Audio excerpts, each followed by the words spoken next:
প্রিয় চাঁদপুরবাসী, দেখতে পাচ্ছেন যে চাঁদপুর শহরের যে রাস্তার পাশে ফুটপাত দখল মুক্ত করার জন্য খুবই সুন্দর একটি অভিযান চালাচ্ছেন চাঁদপুর সদর থানার পুলিশ।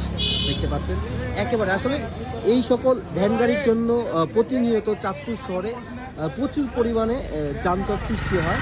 আর সেই যানজট নিরসন করার জন্য চাঁদপুর সদর থানার পুলিশ খুবই সুন্দর একটি অভিযান চালাচ্ছে।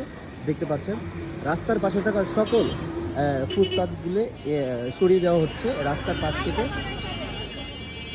দেখতে পাচ্ছেন আসলে মূলত এই সকল ভ্যান গাড়ির জন্য প্রায় সময় দেখা যায় যে প্রচুর পরিমাণ যানজট সৃষ্টি হয়। দেখতে পাচ্ছেন আসলে আমাদের এই চাঁদপুর হকার্স মার্কেটের এবং কালীবাড়ির রাস্তার দুপাশ এভাবে বেদখল করে ভাসমান ব্যবসা প্রতিষ্ঠান তৈরি করে আসলে প্রায় সময় দেখা যায় অনেক বড় বড় যানজট সৃষ্টি করে। সেই ফলে প্রায় দীর্ঘ সময় যে জনগণ মানুষ গাড়ি নিয়ে আর কি রাস্তায় অবস্থান করতে হয়। দেখতে পাচ্ছেন যে দীর্ঘ সময় এই যানজট সৃষ্টি হওয়ার কারণ হচ্ছে এই সকল রাস্তার পাশে থাকা ভাসমান ফুটপাত।